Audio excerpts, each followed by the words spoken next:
കൃപയുടെ ഓർമ്മ ചിഹ്നങ്ങൾ എന്നുള്ള സബ് സ്കൂൾ പാഠപഠനത്തിലേക്ക് മാന്യപ്രേക്ഷകർ ഏവർക്കും സ്വാഗതം. ഈ ചർച്ചയിൽ പങ്കുചേരുവാനായിട്ട് നമ്മളോടൊപ്പം പാസ്റ്റർ രാജേഷ് ശശിധരൻ, പാസ്റ്റർ ഡോണി മാത്യു പ്രിയമുള്ളവർ നമ്മളോടൊപ്പം ചേരുന്നുണ്ട്. പ്രിയമുള്ളവരെ നമുക്ക് സ്വാഗതം ചെയ്യാം.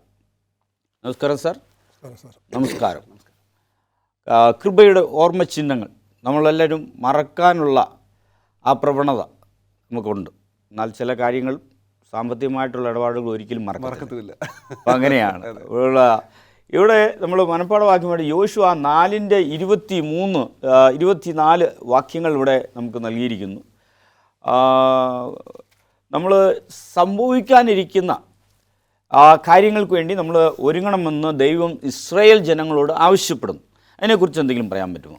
ഒന്ന്, സംഭവിക്കാനിരിക്കുന്ന ഈ പശ്ചാത്തലത്തിൽ വേണം നമ്മൾ അതിനെ കാണാൻ. സംഭവിക്കാനിരിക്കുന്ന കാര്യങ്ങളെക്കുറിച്ച് ഒരുങ്ങണം എന്ന് പറയുമ്പോൾ, ഒന്ന്, ഇസ്രായേൽ മക്കൾ ഇനി വരാൻ പോകുന്ന തലമുറയ്ക്ക് ആത്മീകമായ പ്രിപ്പറേഷൻ അല്ലെങ്കിൽ തയ്യാറെടുപ്പിനെ കുറിച്ച് അവരെ പഠിപ്പിക്കേണ്ടതുണ്ട്. ഇനി ഇവർക്ക് സംഭവിക്കാൻ പോകുന്ന എന്താണ്? വെല്ലുവിളി നിറഞ്ഞ ഒരു യാത്രയാണ് ഇവരുടേത്. ആ യാത്രയിൽ ഭൗതികമായ, ഒന്നാമത് ഇവർക്ക് യാതൊരു വിധമായ കായികക്ഷമതയുള്ളവരല്ല. അപ്പോൾ ഇവർക്ക് മുമ്പാകെ വരുന്നത് വലിയ വെല്ലുവിളിയാണ്. അപ്പോൾ ആ വെല്ലുവിളിയെ നേരിടുവാൻ ഇവരുടെ ശക്തിയിൽ, ഇവരുടെ സമയത്ത് ഇവർ വിചാരിക്കുന്നത് പോലെ ഒന്നും നടക്കത്തില്ല. അതുകൊണ്ട് അവർ പൂർണ്ണമായി ദൈവത്തിൽ ആശ്രയിച്ച് ദൈവം അവരെ നടത്തും എന്നുള്ളതായ ആ വിശ്വാസത്തിൽ അവരെ ഒരുക്കുകയും അത് അവരുടെ വരും തലമുറയ്ക്ക് അവരെ പഠിപ്പിച്ചു കൊടുക്കേണ്ടതും അത്യന്താപേക്ഷിതമാണ്. എങ്കിൽ മാത്രമേ ദൈവം പറഞ്ഞ കാര്യം നിവർത്തിച്ച് അവരെ ശുഭമായി വാഗ്ദത്ത കനാൻ ദേശത്ത് എത്തിച്ച് അവരവിടെ സ്വസ്ഥതയോടെ ജീവിക്കുവാൻ കഴിയുള്ളൂ. അവരവിടെ സ്വസ്ഥത അനുഭവിക്കണമെന്നുള്ളതാണ് ദൈവത്തിൻ്റെ പദ്ധതി. അതിന് അവർ ആത്മീകമായി ഒരുങ്ങേണ്ടതുണ്ട്. അത് അവർക്ക് വേണ്ടി മാത്രമല്ല, വരും തലമുറയെ. കാരണം അവർ ഇവിടെ വന്നു കഴിയുമ്പോൾ ഈ യാത്ര ഒന്നും അവർക്കറിയത്തില്ല. അപ്പോൾ അവരെ ആത്മീകമായ തയ്യാറെടുപ്പിൽ കൊണ്ടുപോകാൻ ഇവർ ദൈവത്തിൽ എത്രമാത്രം ആശ്രയം വെക്കുന്നു എന്നതിൻ്റെ ആത്മീയ തയ്യാറെടുപ്പ് അത്യന്താപേക്ഷിതമാണ്. ഇവിടെ നമ്മൾ നോക്കുമ്പോൾ ഇന്ന് പാലസ്തീനിൽ നമ്മൾ പോയി കഴിഞ്ഞാൽ കാണുന്ന യോർദാൻ നദിയല്ല അന്നേ കാലഘട്ടങ്ങളിൽ ഇസ്രായേൽ ജനം അത് മുറിച്ച് കടക്കുമ്പോൾ ഉള്ള ആ ഒരു പശ്ചാത്തലം, അല്ലെങ്കിൽ അന്ന് വളരെയധികം വെള്ളം ഒഴുകിക്കൊണ്ടിരുന്ന ഒരു നദിയാണ് യോർദാൻ നദി. അപ്പോൾ ഈ യോർദാൻ നദിയെ അതിലൂടെ മുറിച്ച് കടക്കുക, അതിലൂടെ കടന്നു പോവുക എന്നുള്ളത് അത് എളുപ്പമല്ലായിരുന്നു. അതൊരു വലിയൊരു അത്ഭുതം ദൈവം അവിടെ പ്രവർത്തിച്ചു. അതിനെക്കുറിച്ച് പറയുക. യോശുവയുടെ പുസ്തകം 3-ാം അധ്യായം 5-ാമത്തെ വാക്യത്തിൽ ദൈവം ചെയ്ത അത്ഭുതകരമായ പ്രവൃത്തിയെക്കുറിച്ച് വർണ്ണിക്കുവാനായിട്ടൊരു പ്രത്യേക എബ്രായ പദമാണ് മോശ ഉപയോഗിച്ചത്. അത് നിഫ്ല എന്നൊരു പദമാണ് അതിൻ്റെ സ്റ്റാർട്ടിങ്ങിൽ കാണുന്നൊരു ക്രിയാപദം. ആ പദത്തിൻ്റെ ശരിയായ അർത്ഥം നമ്മൾ പരിശോധിച്ചാൽ, ആ പ്രവൃത്തി ചെയ്യുന്ന ശക്തനായവൻ സൂപ്പർ നാച്ചുറൽ പവർ ഉപയോഗിച്ച് വലിയൊരു പ്രവൃത്തി ആ ജനത്തിന് വേണ്ടി പ്രവർത്തിച്ചു എന്നാണ്. ഉദാഹരണമായിട്ട് പറഞ്ഞാൽ, മനുഷ്യരിൽ അസാധ്യമായ ഒരു കാര്യമാണ് ഒരു സമുദ്രത്തെ രണ്ടായി കീറി അതിലൂടെ ഒരു പാത വെട്ടി അതിലൂടെ ജനത്തെ നടത്തുമാറാക്കുക. അപ്പോൾ അത് മനുഷ്യരിൽ അസാധ്യമായ ഒരു പ്രവൃത്തിയാണ്, അസാധാരണമായൊരു പ്രവൃത്തിയാണ്. അപ്രകാരം അവരെ ഉണങ്ങിയ നിലത്തുകൂടെ എന്ന വണ്ണം ദൈവം വഴി നടത്തി എന്നാണ് ദൈവത്തിൻ്റെ വചനം പഠിപ്പിക്കുന്നത്. അത് ഇസ്രായേൽ ജനത്തിന് അതിശയകരമായ ഒരു കാര്യമായിരുന്നു. അങ്ങനെ ഒരു കാര്യം അവർ കണ്ടിട്ടേയില്ല, കേട്ടിട്ടുമില്ല. അങ്ങനെ ചെയ്യുവാൻ ഇസ്രായേലിൻ്റെ ദൈവത്തിന് മാത്രമേ സാധിക്കൂ. രണ്ടാമത്, അവരുടെ മരുഭൂ പ്രയാണത്തിലുടനീളം നാം പരിശോധിച്ചാൽ ഓരോ ദിവസവും അവർ അത്ഭുതങ്ങളെ കണ്ടുകൊണ്ടാണ് ജീവിക്കുന്നത്. അവരുടെ ചെരുപ്പ് തേഞ്ഞു പോയില്ല, വസ്ത്രം സംഭവിച്ചില്ല, മുഷിഞ്ഞു പോയില്ല. അവർ ഓരോ ദിവസവും അവർക്ക് ആഹാരം കിട്ടുന്നു, പകൽ മേഘസ്തംഭമായും രാത്രി അഗ്നിത്തൂണായും.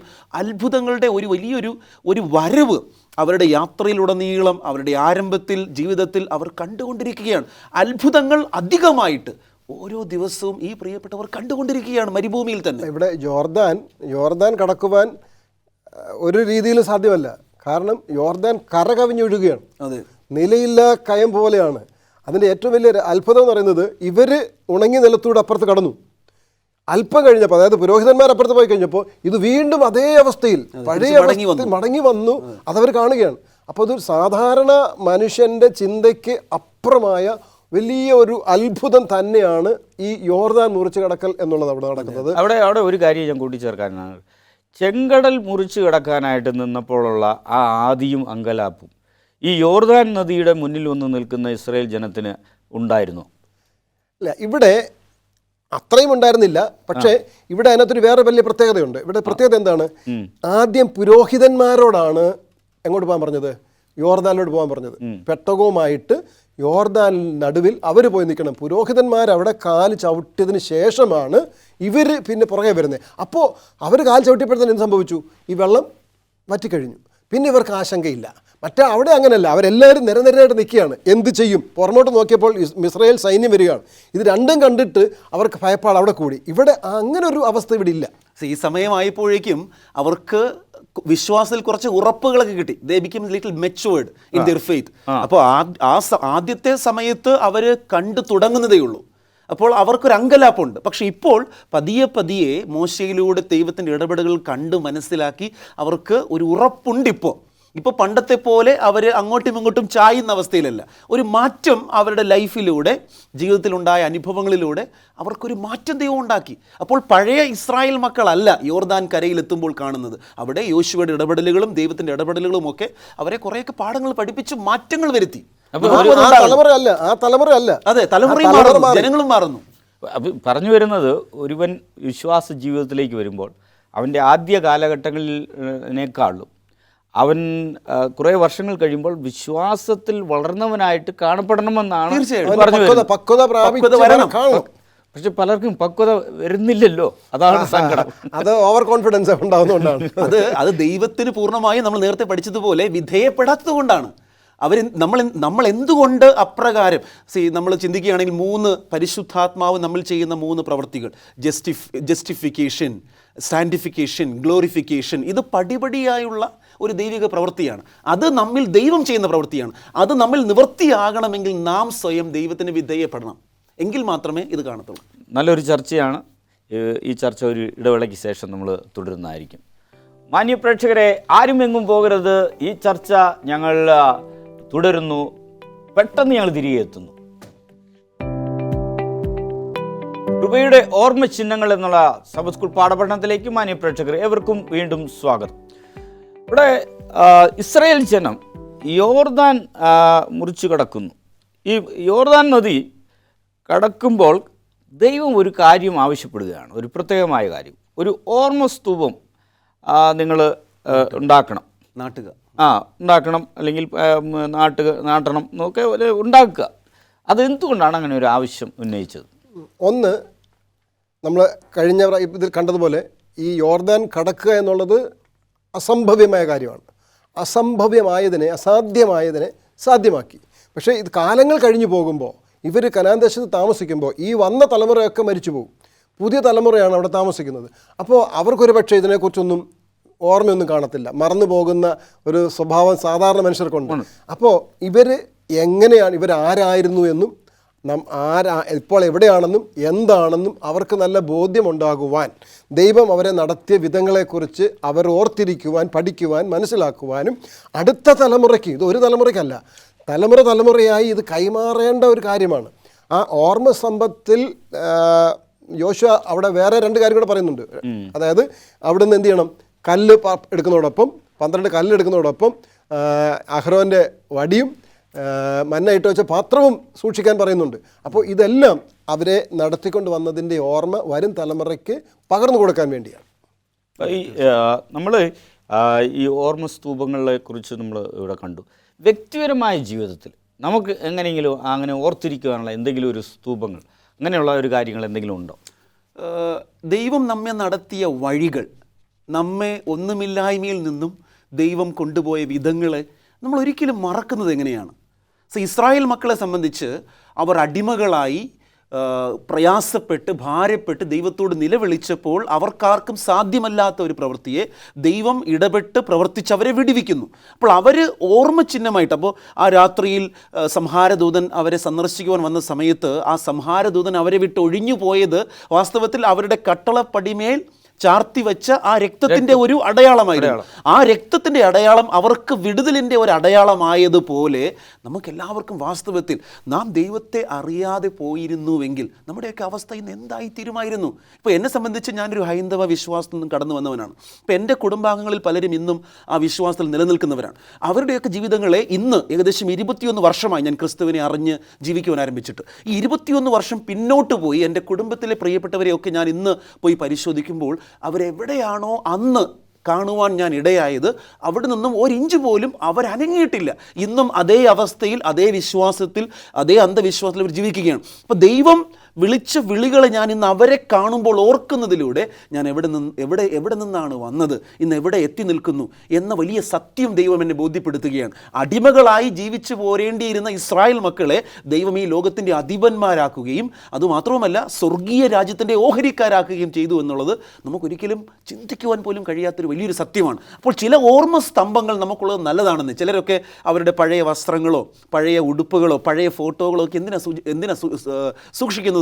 ഒന്ന് കാണുമ്പോൾ വന്ന വഴി ഓർക്കാൻ വേണ്ടിയിട്ടാണ്. അനേകരും വന്ന വഴി മറന്നു പോവുകയാണ് ഇന്നത്തെ കാലത്ത്, ആരും ഓർക്കുന്നില്ല. അല്ല, നമ്മൾ വ്യക്തിപരമായിട്ട് നമ്മൾ യേശുവിലൂടെ നമ്മുടെ ജീവിതത്തിലുണ്ടായ ആത്മീക വളർച്ചയുടെ അനുഭവത്തിൻ്റെ ഓർമ്മകൾ അത് നമ്മൾ സൂക്ഷിക്കുകയും നമ്മുടെ തലമുറയ്ക്ക് നമ്മൾ പകർന്നു കൊടുക്കുകയും വേണം.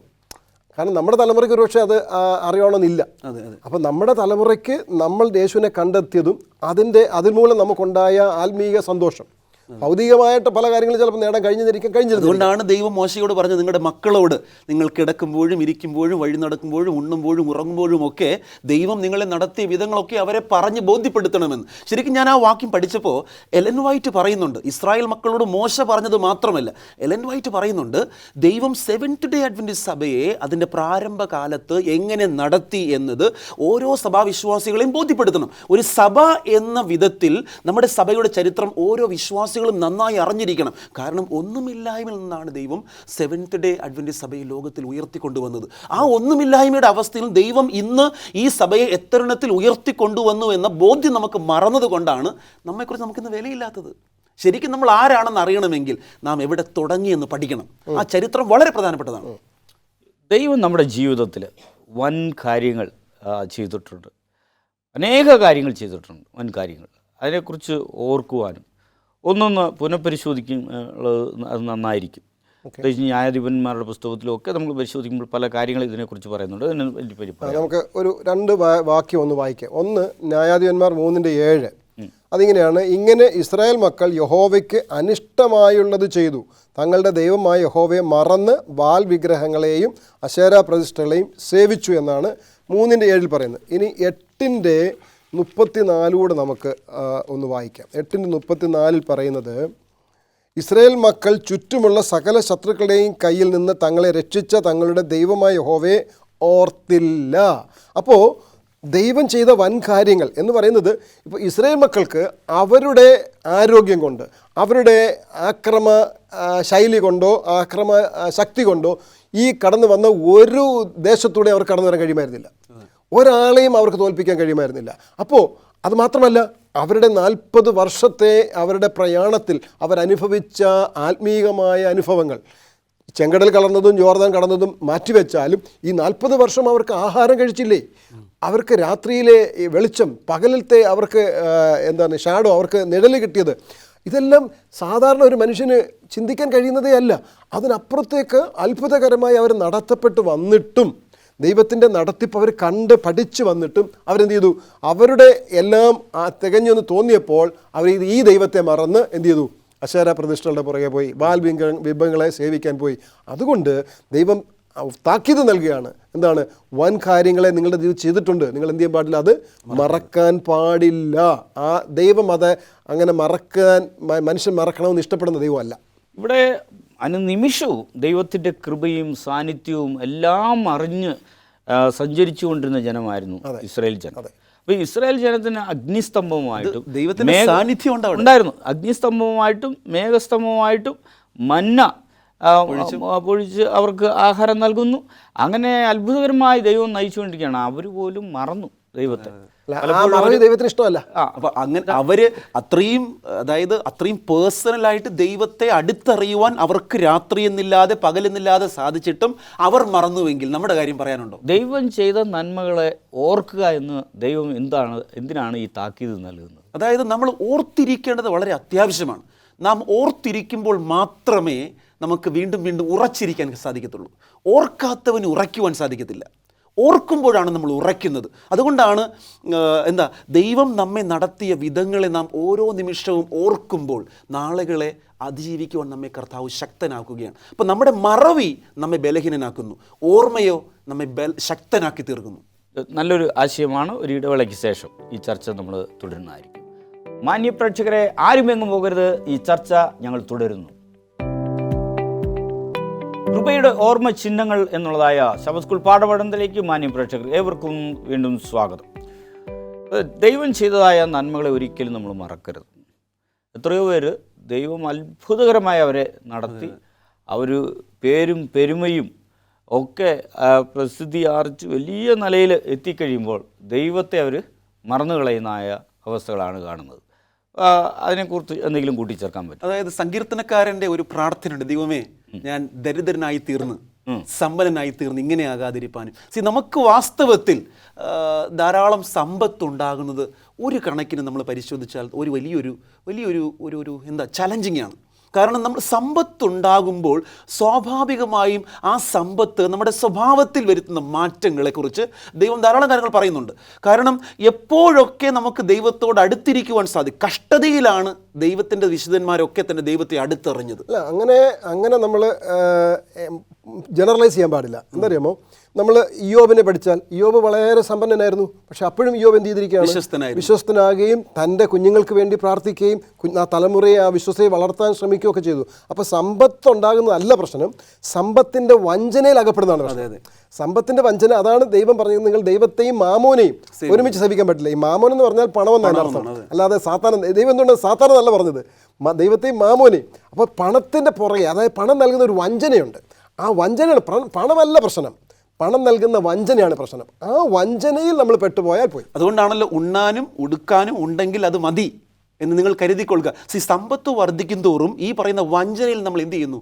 അറിയാതെ കുടുങ്ങുന്നു. കാരണം പണത്തിൻ്റെ പ്രലോഭനം വളരെ വലുതാണ്. ആ പ്രലോഭനത്തിൽ ഒരിക്കൽ ഒരു വ്യക്തി വീണു പോയാൽ പിന്നെ ദൈവത്തെ മറക്കാനുള്ള ടെൻഡൻസി വളരെ വളരെ കൂടുതലാണ്. അതെ. അപ്പോൾ പ്രേക്ഷകർക്കും കൂടി നമ്മൾ പറയുന്നത്, ദൈവം നമുക്ക് തന്നെ നിരവധി നന്മകൾ നമ്മുടെ ജീവിതത്തിൽ, ദൈവം നമുക്ക് ഒരു നന്മയ്ക്കും കുറവ് വരുത്തുകയില്ല, ഉറപ്പാണ്. ദൈവത്തെ അന്വേഷിക്കുന്നവർക്ക് ഒരു നന്മയ്ക്കും കുറവില്ല എന്നുള്ള ദൈവഹിതപ്രകാരമുള്ള നന്മകളാണ്. നമ്മൾ മാനുഷിക ഹിതപ്രകാരം നോക്കുമ്പോഴാണ് നമുക്ക് പലതിൻ്റെ കുറവ് കാണുന്നത്. നമ്മൾ ദൈവഹിതപ്രകാരം ചിന്തിച്ചാൽ ദൈവം നമുക്ക് നന്മയ്ക്കൊന്നിനും ഒരു കുറവ് വരുത്തിയിട്ടില്ല, വരുത്തത്തുമില്ല. ഇവിടെ നമ്മൾ യോർദാനെ കുറിച്ച് നോക്കുമ്പോൾ, യോർദാൻ നദി അതിനെ ഒരു ആത്മീയ പശ്ചാത്തലത്തിൽ പല എഴുത്തുകാരും അതിനെ എങ്ങനെയാണ് അതിനെ വിവരിക്കുന്നതെന്ന് പറയാൻ പറ്റുമോ? നമ്മളിവിടെ നോക്കുമ്പോൾ മത്തായിയുടെ സുവിശേഷം 13-ാമത്തെ അധ്യായം 16-17 വാക്യം നമുക്ക് ഒന്ന് പരിശോധിച്ചിട്ട് പോവാം. യേശു സ്നാനമേറ്റ ഉടനെ വെള്ളത്തിൽ നിന്ന് കയറി. അപ്പോൾ സ്വർഗം തുറന്നു, ദൈവാത്മാവ് പ്രാവെന്ന പോലെ ഇറങ്ങി തൻ്റെ മേൽ വരുന്നത് അവൻ കണ്ടു. ഇവൻ എൻ്റെ പ്രിയപുത്രൻ, ഇവനിൽ ഞാൻ പ്രസാദിച്ചിരിക്കുന്നു എന്ന് സ്വർഗത്തിൽ നിന്ന് ഒരു ശബ്ദവും ഉണ്ടായി. നമ്മൾ ഈ ഭാഗത്തെക്കുറിച്ച് പുതിയ നിയമത്തിലെ ഭാഗത്ത് ചിന്തിച്ചാലും വേദപുസ്തകം മുഴുവൻ അതിൻ്റെ ആദ്യത്തെ താള് മുതൽ അവസാനത്തെ താള് വരെ നമ്മൾ പരിശോധിച്ചാൽ അതിൽ ആകെ കാണുന്നത് ഒരു മനുഷ്യനാണ്, ഒരു വ്യക്തിയാണ്, ഒരു പുരുഷനാണ്. അത് കർത്താവായ യേശു ക്രിസ്തുവിനെയാണ്. അപ്പോൾ യേശു ക്രിസ്തുവിൻ്റെ നിഴലുകളാണ്, അതായത് നിഴലായ പ്രവൃത്തികളാണ് ഉൽപ്പത്തി മുതൽ ഓരോന്നും നമ്മൾ കാണുന്നത്. ഇപ്പോൾ യോർദാനിൽ നമ്മൾ വെച്ചാൽ, ഞാൻ എൻ്റെ ആദ്യജാതനെ, എൻ്റെ മകനെ മിസ്രൈമിൽ നിന്ന് വിളിച്ചു വരുത്തും എന്ന് പറഞ്ഞു. യേശുക്രിസ്തു ഈജിപ്തിൽ നിന്നാണ് വന്നത്. അവിടെ ഒരു ഡെത്ത് ഡിഗ്രി വന്നപ്പോൾ അവിടെ നിന്ന് യേശുക്രിസ്തുവിനെ പോകേണ്ടി വന്നു. രണ്ടാമത് യേശുക്രിസ്തു യോർദാനിൽ സ്നാനമേറ്റു, 40 ദിവസം ഉപവസിച്ചു. ഈ 40 ദിവസം ഉപവസിച്ചത് എന്തിൻ്റെ പ്രതീകമാണ്? ഇസ്രായേൽ മക്കൾ 40 വർഷം മരുഭൂമിയിൽ നടന്നതിൻ്റെ പ്രതീകമായി യേശുക്രിസ്തുവിൻ്റെ 40 ദിവസത്തെ മരുഭൂ യാത്ര എന്ന് വേണേൽ പറയാം ആ ഉപവാസത്തിന്. കാരണം മരുഭൂമിയിലാണ് ഉപവസിക്കാൻ പോയത്. അപ്പോൾ ഈ യോർദാനെ മാത്രമല്ല, ഈ വേദപുസ്തകം ചിത്രീകരിക്കുന്നത് മുഴുവൻ കർത്താവ് യേശുക്രിസ്തുവും യേശുക്രിസ്തുവിൻ്റെ മനുഷ്യനോടുള്ളതായ വീണ്ടെടുപ്പിൻ പദ്ധതിയെക്കുറിച്ചുമാണ്. അതിൽ എല്ലാം പ്രതീകങ്ങളായി കാണിച്ചിരിക്കുകയാണ്. യേശുക്രിസ്തുവിൻ്റെ നിഴലായി യോർദാനിൽ കൂടി യേശു സ്നാനമേറ്റത് ഇവരുടെ യോർദാൻ കടക്കുന്നതിന് തുല്യം. മിസ്രൈമിൽ നിന്നുള്ളവരുടെ യാത്ര യേശുക്രിസ്തു മിസ്രൈമിൽ നിന്ന് വന്നതിൻ്റെ നിഴൽ. ഇങ്ങനെ ഓരോന്നും. അപ്പോൾ ഇതാണ് പുതിയ നിയമ പുസ്തകത്തിലൂടെ, പുതിയ നിയമ എഴുത്തുകാരിലൂടെ, സുവിശേഷീകരണത്തിലൂടെ ഇവയെല്ലാം ഒരു ആത്മീയ പാഠങ്ങളാണ് കേൾവിക്കാരായ വായനക്കാരായ നമുക്ക് നൽകുന്നത്.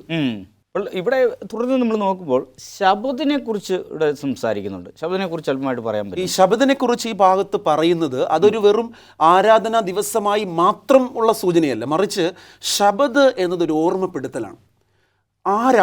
നാം ആരാണെന്നും നാം ആരുടേതാണെന്നുമുള്ള ഒരു ഓർമ്മപ്പെടുത്തൽ. നാം ആരുടേതാണെന്നും ലോകത്തോട് വിളിച്ചു പറയുകയാണ് ചെയ്യുന്നത്. കാരണം സാബത്ത് എന്നത് മെമ്മോറിയൽ ഓഫ് ഗാഡ്സ് ക്രിയേഷൻ, അതായത് സൃഷ്ടിപ്പിൻ്റെ സ്മാരകം. ഞാൻ സൃഷ്ടാവായ ദൈവത്തിൻ്റേതാണ്, ആ ദൈവമാണ് എൻ്റെ സൃഷ്ടാവ് എന്ന ഒരു ഓർമ്മപ്പെടുത്തലാണ് ഓരോ ശബദുകളും. അപ്പോൾ ശബദ് എന്നത് വെറും ഒരു തലമുറയ്ക്കോ വെറും ഒരു ജനത്തിനോ ഒരു രാജ്യത്തിനോ മാത്രം കൊടുത്തതല്ല.